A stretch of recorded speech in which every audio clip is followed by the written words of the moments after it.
29 अप्रैल 2020 को हो जाएगी ये दुनिया ख़त्म। आखिर क्या होगा जब एस्टेरॉयड टकराएंगे इस ज़मीन से? क्या है आखिर सच? क्या वाकई होगा 29 अप्रैल को दुनिया का खात्मा? बने रहिए इस वीडियो के साथ। चैनल को अभी तक सब्सक्राइब नहीं किया है तो सब्सक्राइब कीजिए और साथ मौजूद घंटी ज़रूर दबाएँ। 29 अप्रैल को हो जाएगी ये दुनिया ख़त्म, जिसकी सबसे बड़ी वजह है एस्टेरॉयड जो टकराएंगे हमारी ज़मीन से, जिसकी तबाही होगी इस कदर कि पूरी दुनिया और पूरी इंसानी तहज़ीब को ख़त्म कर देगा, यानी कि एंड ऑफ दी अर्थ।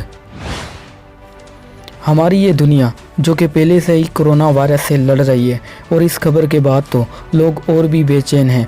लेकिन सवाल ये है कि आखिर इस खबर में कितनी हद तक सच्चाई है? क्या वाकई हो जाएगी ये दुनिया ख़त्म? क्या वाकई एस्टेरॉयड हमारी ज़मीन की तरफ बढ़ रहे हैं? क्या वाकई होगा इसका असर पूरी दुनिया पर? लेकिन इससे पहले ये जानना ज़रूरी है कि आखिर एस्टेरॉयड हैं क्या।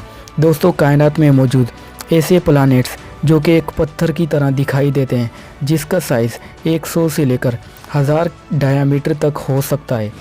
ये मुर्दा स्यारे की बाकियात होती हैं, जिन्हें साइंस की ज़ुबान में हम एस्टेरॉयड्स कहते हैं।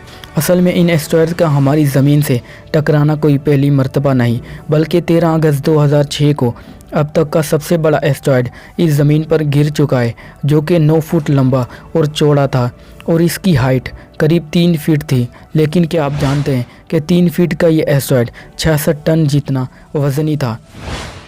और हाल ही में नासा की एक रिपोर्ट के मुताबिक बताया गया है कि 29 अप्रैल 2020 को 1998 OR2 नाम का एक एस्टेरॉयड इस दुनिया से टकराने वाला है, जो कि इस पूरी की पूरी इंसानियत को तबाह कर देगा।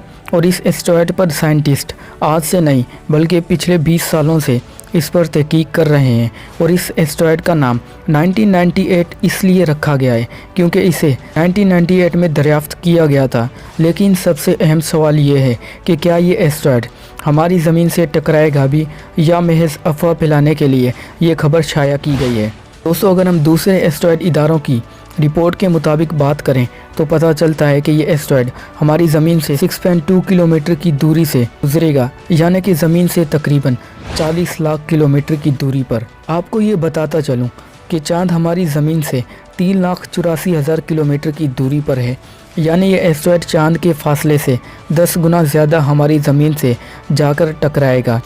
अब आप खुद ही सोच सकते हैं कि ये फासला कितना दूर है। और नासा की रिपोर्ट में भी यही बताया गया है कि ये एस्टेरॉयड प्लूटो के करीब से गुजरेगा, जिससे ये साफ जाहिर होता है कि ये एस्टेरॉयड ज़मीन पर नहीं आ सकता और ना हमें इससे किसी किस्म का ख़तरा है और ना ही ये पहली मर्तबा हो रहा है। और अगर ये एस्टेरॉयड ज़मीन की तरफ बढ़ता भी है तो आज हम इंसानों के पास ऐसी कोई टेक्नोलॉजी मौजूद नहीं जो इसे रोक सके। और हकीकत तो ये है कि हम इंसान टेक्नोलॉजी में चाहे कितना ही आगे हों, लेकिन स्पेस टेक्नोलॉजी के बारे में हम और हमारी ये टेक्नोलॉजी काफ़ी हद तक गलत साबित होती है। तो कैसी लगी ये वीडियो? कमेंट बॉक्स में अपनी राय ज़रूर दीजिए।